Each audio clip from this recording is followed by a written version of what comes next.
Shalom, mi nombre es Israel Meiri y estamos compartiendo la fe judía para Benei Noach. Esperamos que estas clases sirvan de esclarecimiento y ayuda para cada uno de ustedes. Muchas verajot a todos. Shalom a todos, en esta oportunidad vamos a venir a explicar el tema de la fiesta de Sukkot. Sukkot significa cabañas, porque en esta fiesta el pueblo de Israel construye cabañas pequeñas, en la cual básicamente allí se vive durante 7 días principalmente, en la cual se come, se bebe y se duerme en aquella cabaña. Y esto es un mandato de la Torá, tal como está escrito en el libro de Levítico 23, versículo 33, y habló Hashem a Moshe diciendo, habla a los hijos de Israel, diciendo, el 15 día de este mes séptimo es fiesta de las cabañas, durante 7 días para Hashem.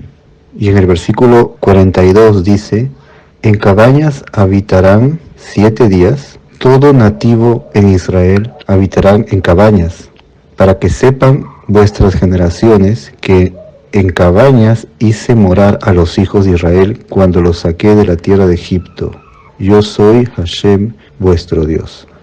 Tenemos entonces aquí que el mandamiento de construir una cabaña y habitar en ella 7 días es un mandato para los hijos de Israel, para el pueblo judío. Es obligatorio para ellos construir una cabaña y guardar esta fiesta.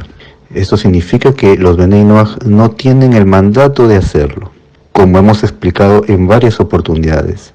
Sin embargo, la pregunta es, si los Benei Noach desean construir una cabaña también, ¿pueden hacerlo? ¿La Torá le impide hacerlo si desean? Y la respuesta es que no, no se los impide. Es decir, si los Benei Noach desean construir una cabaña, tal como la construyen los judíos en esta fiesta, si desean, lo pueden hacer. Obviamente todo dentro de las posibilidades de cada persona. Si la persona tiene la posibilidad y lo desea hacer, que lo haga. Pero que los Benei Noach no se fatiguen y no se pongan en situaciones apremiantes, no se coloquen en aprietos, por decirlo así, para construir una cabaña, porque tal vez puedan sentir que es su deber construir aquella cabaña. Y hay personas que no tienen el tiempo o incluso los materiales o el dinero para construir esta cabaña y se les dificulta. Y muchos podrían sentir que al no construir esta cabaña de esta fiesta de Sukkot, podrían sentir que están faltando en algo a la voluntad del Eterno. Es aquí donde venimos a explicar que no es un mandamiento, no es un deber, y que la persona que no lo puede hacer no está pecando y no hay absolutamente nada de qué pueda preocuparse.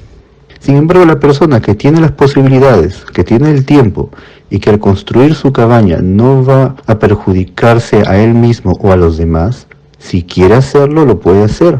No hay ningún problema al respecto.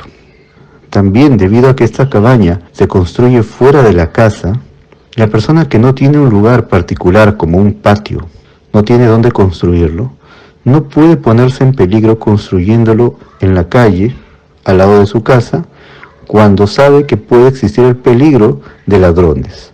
Ninguna de estas cosas es necesario hacer si la persona se va a colocar en peligro, porque desde un inicio no era un mandamiento. Ahora, hablando del caso de los Benei Noach, que tienen la posibilidad, que tienen un lugar seguro, que no se van a perjudicar ni a ellos ni a los demás al construir esta pequeña cabaña, lo pueden hacer. Y básicamente esta cabaña, según la tradición judía, debe tener como un mínimo de 3 paredes, y esas paredes deben ser de un material que el viento no las mueva, y por tanto si las paredes son de tela, pero el viento los mueve de un lado a otro, entonces no es la cabaña apropiada, sino que si la persona puede reforzar esa pared de tela con otros materiales para que el viento no lo mueva, estará bien. Pero obviamente la cabaña normal tiene 4 paredes, solamente que el mínimo de paredes que según la tradición judía se hace es de 3. Pero quien pueda hacer de 4 paredes con una entrada estará bien. Y la tradición judía enseña que el techo de esa cabaña se construye con una base principalmente de madera y encima se colocan plantas que han sido arrancadas de su raíz No plantas que estén unidas a la tierra, sino plantas que ya han sido arrancadas. En su mayoría colocan palmeras y otras ramas de árboles. Y lo básico es que aquel techo dé más sombra que luz. Que la luz del sol no sea mayor a la sombra que da aquel techo.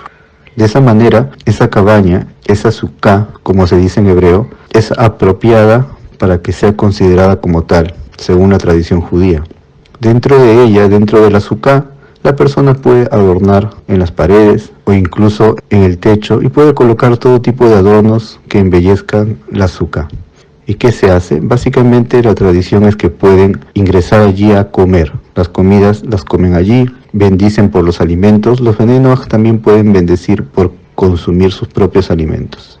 Pero existe una bendición, que es la bendición de habitar en la suká, que está en el sidur judío. Esa bendición básicamente no la pueden decir los Benei Noach, porque esa bendición dice: bendito eres tú, Eterno, que nos has santificado con tus mandamientos y nos has ordenado morar en la suká. Acabo de decir esta bendición no completa, es decir, no la he dicho tal cual es, sino que básicamente he mencionado lo que se dice dentro de la bendición, en la cual se afirma que el Eterno ha mandado morar en la suká. Si los Benei Noach se sientan en su propia suká y dicen esta bendición, estarían mintiendo, ya que el Eterno no ha dado ese mandato a los Benei Noach, y estarían pronunciando el nombre del Eterno junto con una mentira. Por eso es muy importante cuidarse del tema de las bendiciones. Y ya tomaremos tiempo para tratar al respecto sobre el tema del sidur, sobre el tema de las bendiciones, sobre el tema de la vida judía en sí y cómo los Benei Noach deben llevar esto y deben saber distinguir para no llegar al error. En resumen, todo esto los Benei Noach lo pueden hacer y pueden mantener su cabaña durante los 7 días de la fiesta de Sukkot y después desarmarla y no hay ningún problema. Pueden dentro de ella recitar salmos, pueden agradecer al Eterno por sus bondades para con ellos, estudiar la Torá para los Benei Noach lo pueden hacer.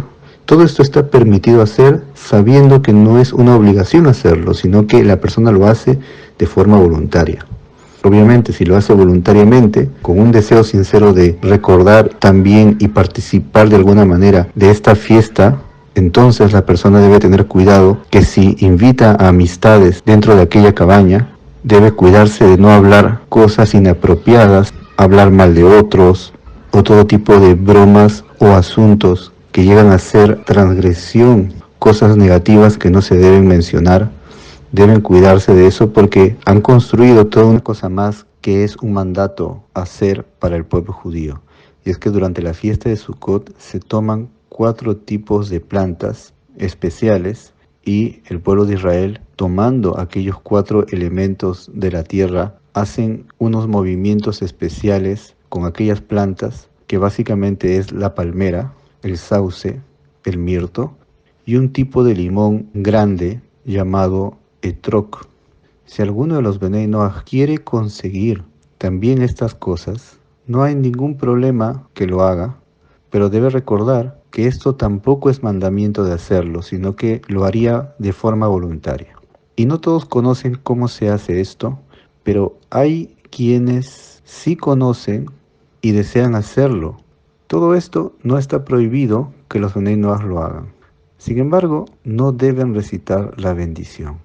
Existe una bendición por tomar estas 4 plantas.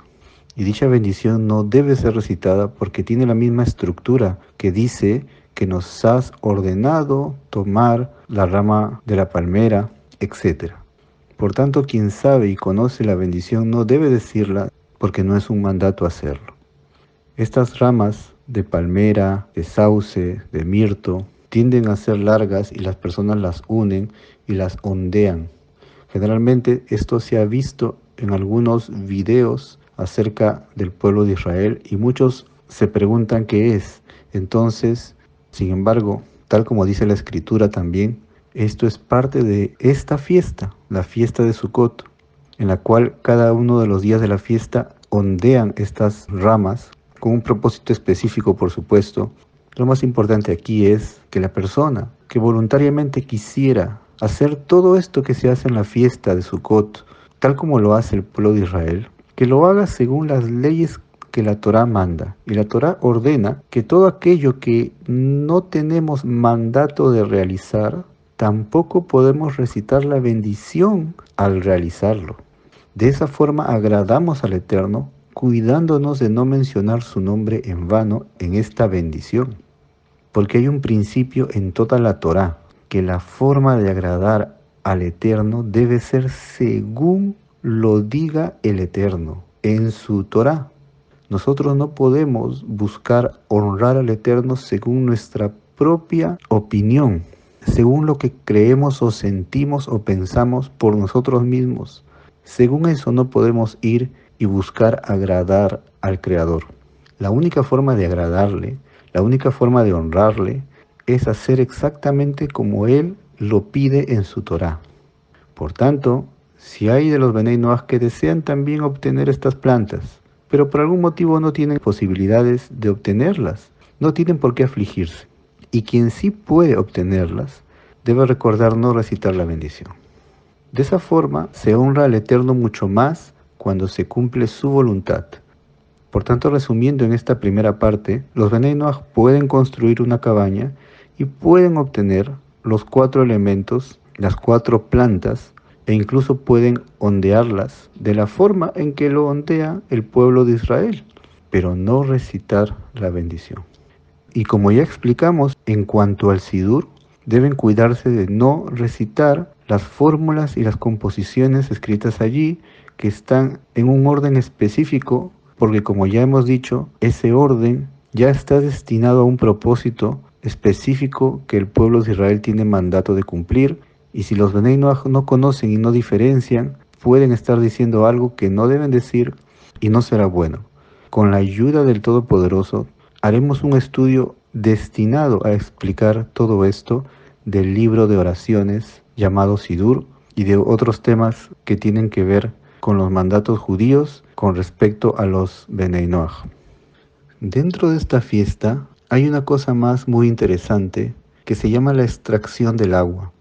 En la tierra de Israel, durante esta temporada, comienza la temporada del invierno. Y en invierno, la tierra de Israel requiere las lluvias para que a través de ellas la producción tenga buen resultado. Y las lluvias representan en este caso la bendición en lo económico, ya que las lluvias traen crecimiento a la producción agrícola. Y de todas estas lluvias, pasado el invierno, el resultado es una buena producción en primavera. De las lluvias también se llenan los pozos y la tierra de Israel se provee de suficiente agua. Y por tanto en invierno, cuando no caen lluvias, es algo muy negativo para la tierra de Israel. Se necesitan las lluvias. Las lluvias representan entonces el sustento, algo necesario para la vida humana. Y durante la fiesta de Sukkot, en el tiempo que estaba el templo, había una ceremonia allí de extraer aguas y vertirlas en el altar. Y de esa manera se pedía al Eterno que en su infinita misericordia envíe lluvias durante el invierno. La razón es porque lamentablemente debido a los pecados podía haber un año en el cual no caigan lluvias suficientes en invierno. Y por tanto se pedía misericordia al Eterno para que envíe su bendición, y esto era con la ceremonia de la extracción del agua, aguas que eran vertidas en el altar. Es denominado la libación de agua. Ahora bien, ese mismo día, en el templo, se hacía una gran celebración, en la cual había música, y había alegría, y habían bailes de alegría durante aquella noche en la cual se hacía esta ceremonia de vertir el agua en el altar. A esto se le llamaba Simchat Bet HaShoevah, que significa en español la alegría de la extracción del agua. Y según cuenta la tradición judía, era un día muy especial, de una alegría única, de tal manera que se registró que quien no ha visto esta alegría nunca ha visto en su vida lo que es una verdadera alegría. Y en realidad, en toda la fiesta de Sukkot, el símbolo de la fiesta de Sukkot es la alegría. Por tanto, de todas estas cosas que están incluidas en esta fiesta de Sukkot, vamos a meditar cuál es el mensaje que extraemos de cada una de estas cosas. Somos noágidas, la verdad de la Torá para las naciones.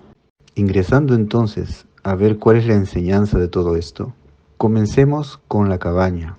Está escrito en la Torá, como hemos leído, que la cabaña es para que el pueblo de Israel tenga presente que en cabañas los hice habitar cuando salieron de Egipto. Así dice la escritura en el libro de Levítico. Ahora bien, viene la transmisión oral y explica este versículo de la siguiente manera, que cuando habla de las cabañas se refiere principalmente a las nubes de gloria, no a una cabaña física, sino a las nubes de gloria. ¿De qué forma? Cuando el pueblo de Israel sale de Egipto y todos comienzan a viajar en el desierto. En ese momento el Eterno envía alrededor de todo el pueblo nubes como si fueran paredes de los 4 ángulos y a la misma vez una nube encima de todo el pueblo para protegerlos del calor del desierto y otra nube como piso para que el suelo del desierto no les afecte y una nube adelante que los guíe durante su travesía, como está escrito que había una nube de día y columna de fuego de noche, es decir, que aquella nube que los guiaba se transformaba en columna de fuego durante la noche. En total eran 7 nubes, 4 nubes como paredes alrededor de todo el pueblo. Estamos hablando entonces de nubes gigantescas que los cubrían de los 4 ángulos. 2 nubes, una de techo y otra de piso, ya tenemos 6 nubes. Y la nube que estaba delante que los guiaba. Y esa nube se convertía en columna de fuego de noche. El Eterno construyó como si fuera una sucá gigantesca, una cabaña muy grande, con el propósito de proteger al pueblo durante su travesía en el desierto, hasta que llegaran a la tierra prometida. Porque el desierto, como todos sabemos, es un lugar bastante árido, de mucho calor y a la vez de mucho frío, y el Eterno enviaba estas nubes para protegerlos tanto del calor como del frío extremo, hasta que lleguen a la tierra prometida y tomen cada uno su posesión. La enseñanza de todo esto es la siguiente. Este mundo es como aquel desierto. Y la persona viene por una temporada. Durante ese tiempo que la persona está en este mundo, tiene que pasar diferentes etapas, como los hijos de Israel la pasaron en el desierto. Hay pruebas, hay dificultades, pero el Eterno también está presente para toda persona que sinceramente le busca.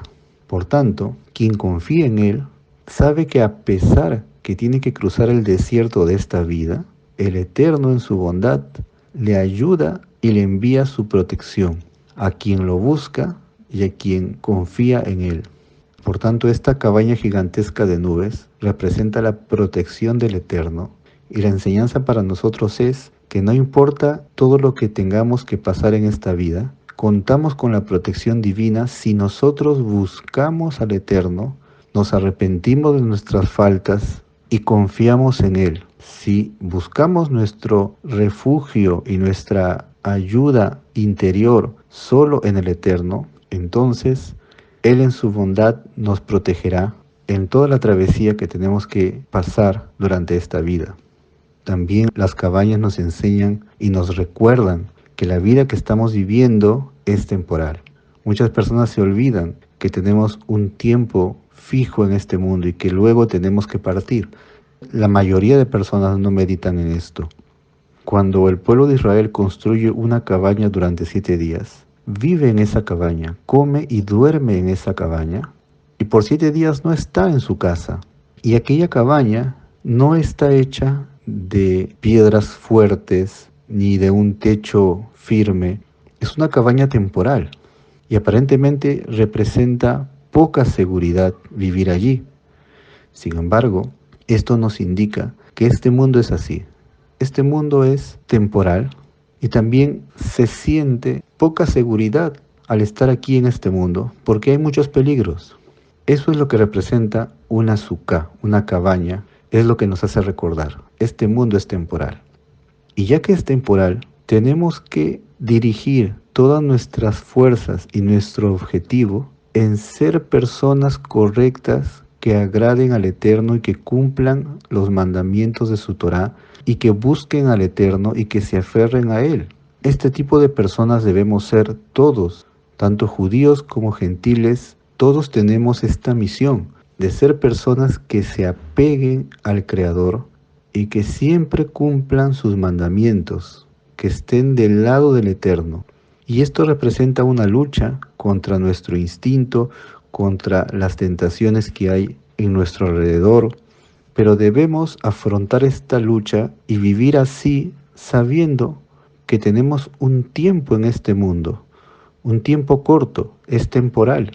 Y cuando se termine ese tiempo y regresemos, nuestra alma regrese a lo espiritual, entonces pueda regresar limpia, habiendo agradado al Eterno. Eso nos enseña la fiesta de Sukkot. Con respecto a las 4 especies, estas 4 plantas que se toman en Sukkot y que se ondean, como hemos dicho, traen también una enseñanza muy importante de compartir. Vamos a empezar con aquel limón grande que se llama etrog. El etrog tiene la característica de tener sabor y también buen olor. Esto representa a las personas que estudian la Torá y también cumplen la Torá y hacen buenas acciones. Es decir, no solamente conocen la Torá porque la estudian, sino que a la hora de vivirla y de comportarse, tienen un comportamiento bueno. Tienen las dos. Luego, la siguiente especie es la rama de palmera. La rama de palmera tiene sabor, pero no tiene olor. Esto representa a las personas que conocen de Torá porque la estudian, pero no tienen buenas acciones, no realizan buenas acciones. A la hora de vivir la Torá, no la viven plenamente porque no la realizan, no ponen en práctica aquello que saben y aprenden. Luego tenemos el mirto. El mirto tiene buen olor, pero no tiene sabor. Esto representa a las personas que tienen buenas acciones, que realizan buenas acciones, pero no tienen conocimiento de Torá, ya sea porque desconocen o no la estudian debidamente. Y finalmente, la última especie es el sauce, y el sauce no tiene ni sabor ni buen olor. Y esto representa a las personas que no conocen de Torá y tampoco tienen buenas acciones, tampoco realizan buenas acciones. Por ello, estas 4 especies nos traen una gran enseñanza para revisar en cuál de las 4 categorías nos encontramos y qué nos falta para corregirlo. A algunas personas les falta dedicar un tiempo de estudiar la Torá y de aprenderla como debe ser, de forma correcta, pero son personas muy buenas que siempre ayudan al prójimo. Entonces esta persona lo que necesita es reforzar aquella parte débil que tiene, que es la falta de estudio, y hacer su mejor esfuerzo por aprender los caminos correctos. Y es muy importante no solamente las buenas acciones, sino conocer los fundamentos de la Torá. Porque hay personas que son muy buenas, pero por el hecho que desconocen muchas leyes de la Torá, terminan cometiendo errores en su deseo de hacer el bien a los demás. Porque hay cosas básicas que se deben estudiar para poder realizar mejores acciones. Se requiere entonces el conocimiento. Pero lamentablemente también está el otro lado, de personas que sí tienen la capacidad de estudiar, sí comprenden, sí aprenden. Muchas de ellas saben muchas secciones de la Torá de memoria también. Hay personas que han estudiado los 7 preceptos de Benei Noach junto con los derivados y se los saben de memoria. Y esto es muy loable. Pero muchas de esas personas no realizan buenas acciones, sino que todo ha quedado en la teoría. Y esto tampoco es bueno. Se requieren las dos. Y en estas 4 categorías está aquel que no tiene ni una ni otra, está aquel que tiene uno de los dos y está aquel que tiene los dos. Por tanto, la meta es llegar a tener los dos, tal como lo representa el etrog. Pero para llegar a esta meta muchas veces se requiere de un proceso. La mayoría de personas está en esa categoría que representa el sauce, que no tienen ni uno ni otro, ni estudio ni acciones buenas. Requieren entonces trabajar en ello para llegar a ser como el etrog. Y en esta fiesta de Sukkot, estas 4 especies son tomadas y son unidas para poder realizar los movimientos que se hacen en esta fiesta. Esto también nos trae una lección, que las personas deben aprender a ayudarse mutuamente.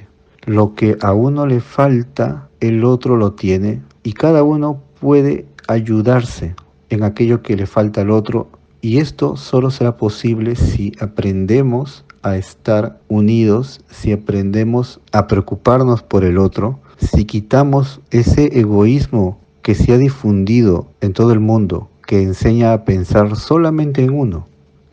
Somos noágidas, la verdad de la Torá para las naciones. Y la última cosa que nos enseña aquí la fiesta de Sukkot es acerca de aquella celebración, aquella ceremonia que se llama la fiesta de la extracción del agua, Simchat Bet HaShoevah. Como dijimos, era un día de mucha alegría. Había música, había bailes, y era una alegría santa, una alegría llena de pureza. En esta alegría aprendemos la diferencia entre la alegría provocada por los instintos humanos negativos y la alegría provocada por todo lo que corresponda a lo sagrado de la Torá. Cuando una persona estudia la Torá, comprende la Torá, hace cambios en su vida y mejora a nivel espiritual y siente alegría por estar del lado de la santidad y agradar al Eterno, esa es la alegría que la Torá enseña y esa es la alegría que al Eterno le agrada. Pero la alegría, entre comillas, que proviene de la burla, que proviene de la frivolidad, o lo que generalmente siempre hubo en el mundo, que son fiestas tan solo para alegrarse en su propio deseo y en su propio egoísmo, en la cual hay música cuyas letras son denigrantes y en la cual no se respeta en aquella fiesta el debido recato que debe haber entre hombres y mujeres, sino que hay libertinaje y hombres y mujeres bailan juntos. El hombre baila con mujeres casadas y los esposos de aquellas mujeres casadas bailan con otras mujeres casadas, pensando que no hay ningún problema al respecto, donde no existe el respeto entre hombres y mujeres, donde se va a esas fiestas con la intención de emparejarse, pero no de manera permanente, sino solo de forma temporal. Todo eso no se define como alegría delante del Eterno, se define como libertinaje, se define como frivolidad y principalmente como transgresión. Y la persona que se ríe y se alegra de algo que es pecaminoso, dicha risa y dicha alegría no le hace bien a su alma, sino que la contamina más y la aparta mucho más del Creador. Ahora vamos a ir por un momento a esta fiesta de la extracción de agua que había en el templo. La transmisión oral cuenta que en primer lugar esta fiesta era realizada en el patio exterior del templo. El templo tenía un lugar principal que estaba construido como un edificio en la cual estaba el lugar santo y el lugar santísimo. Allí no ingresaba nadie durante esa fiesta. Luego tenemos el patio exterior donde estaba el altar. Allí también solamente se acercaban los sacerdotes para ofrecer los sacrificios y un poco más allá a la entrada podían llegar el pueblo entero para observar y para alabar al Eterno. Sin embargo, cruzando ese patio había un portón que dividía entre el patio donde estaba el altar y entre otro patio más exterior. En ese patio exterior, que era un poco más grande, allí se reunían todo el pueblo en esta festividad. Desde allí ya vemos un gran respeto por los lugares santos en el templo, que ellos no celebraban ni siquiera en el lugar donde estaba el altar, y mucho menos en el lugar santo, y cuanto y más prohibido el lugar santísimo, en la cual no ingresaban ninguno de los sacerdotes, sino solamente el sumo sacerdote, en el día de Yom Kippur. Desde ahí ya vemos que la alegría en esta fiesta comienza con el debido respeto al Eterno. Segundo, en aquel patio externo del templo donde se hacía la celebración, dice la transmisión oral escrita en el Talmud, que ellos construyeron en la parte de arriba de ese patio balcones alrededor, que era la zona donde iban a estar las mujeres. Ellas subían a ese segundo piso que era como un balcón desde el cual ellas podían ver hacia abajo la celebración. y los bailes y la música y todo lo que había debajo. Ahora, en la parte de abajo estaban los varones, algunos tocando los instrumentos y otros bailando, con antorchas encendidas, cantando cánticos al Eterno. Entonces nos preguntamos, ¿por qué hicieron esa división entre hombres y mujeres? Alguno podría pensar o podría sentir que hubiera aquí algo de discriminación tal vez en este mundo, en el mundo de hoy, en el mundo moderno, en el cual hay tantas ideas y la forma de ver del mundo de hoy. Podría pensar que lo mismo sucedía aquí en la mentalidad del tiempo presente. Sin embargo, no es así. No había aquí ningún tipo de rechazo a la mujer en sí, ya que la mujer, dentro del contexto de la Torá, es muy respetada, es valorada y tiene un papel fundamental en la vida judía y en todas las leyes de la Torá. Sino que la razón de esta división entre hombres y mujeres era otra. Era que, debido a la alegría que iba a existir ese día, a la fiesta, a la celebración, en medio de toda esa alegría, si las mujeres iban a estar abajo junto con los hombres, en medio de toda esa alegría, podía despertar la atracción humana natural entre hombres y mujeres, y el instinto del hombre, principalmente, podría desviarse dentro de su alegría hacia el encanto de las mujeres y hacia la cercanía con ellas. A pesar que las mujeres de esa época siempre se vestían de forma recatada, sin embargo el estar cercano en una celebración podía desviar la mente de los varones, ya que existe una atracción natural entre hombre y mujer. Y para cuidar el instinto del hombre, se hacía esa división para que no ingresara en la mente pensamientos que tengan que ver con el atractivo que hay entre hombres y mujeres y puedan llegar a desear a alguna mujer, a tener un acercamiento más allá de lo que es correcto. Y finalmente, para evitar el pecado, incluso en el pensamiento, se hacía esta división. Entonces, ¿qué vemos de aquí? Que la verdadera alegría que había en el templo solo se podía dar cuidándose del pecado, es decir, cuidando incluso la mente de dar lugar a los instintos. Significa que si tú quieres saber dónde está el fundamento de la alegría, el fundamento es que la persona se cuide de todo tipo de pecado. Esa es la alegría verdadera, cuando hay pureza en la mente, en los ojos, en el corazón. Cuando la persona aprende a tener respeto por el Creador y cuida que sus instintos no lo dominen, entonces allí está la verdadera alegría. Y esto es una enorme diferencia con las fiestas que hay en general en todo el mundo. Esa fiesta que ellos consideran un momento para alegrarse y para divertirse, solamente los aleja mucho más del Eterno. Y allí no está el fundamento de la verdadera alegría. La verdadera alegría solo se encuentra cuando hay pureza en la mente, en el corazón, en las palabras, cuando hay limpieza espiritual, cuando se cuida que el instinto no sea el que mueva los sentimientos de la persona, que su alegría no se base en sus instintos, sino en saber que está cumpliendo la voluntad del Eterno y está en el camino correcto. Esa es la verdadera alegría. Por tanto, en esa noche de la festividad en el templo, ellos se alegraban, cantaban al Eterno, y las mujeres que estaban arriba también se alegraban, y el ambiente era de santidad, una alegría verdadera, una alegría que sí llena el alma del hombre, porque lo que más puede llenar el corazón de un ser humano es saber que él está cerca de su Creador y que no hay barreras entre el Eterno y él. Es la mejor alegría que puede tener la persona, saber que está en el camino correcto, saber que está cerca del Eterno. Pero la única manera de estar cerca del Eterno es cumpliendo su voluntad, es arrepintiéndose correctamente, apropiadamente, es estudiando lo correcto y es demostrándolo con acciones buenas.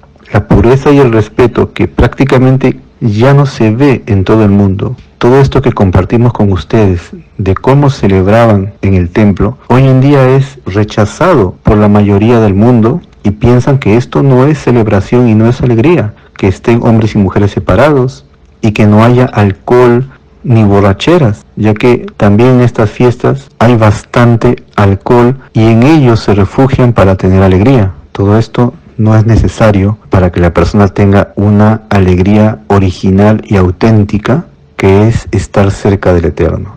Todo esto aprendemos de la fiesta de Sukkot, y en el caso de los Benei Noach, ya sea que puedan construir una cabaña, ya sea que no la puedan construir, que puedan tener las 4 especies o no las puedan tener, lo más importante es aprender la lección, la enseñanza que nos trae esta fiesta de Sukkot y poder tener una vida más ordenada y más cercana al Eterno. Es lo mejor que podemos tener como seres humanos, la cercanía con nuestro Creador.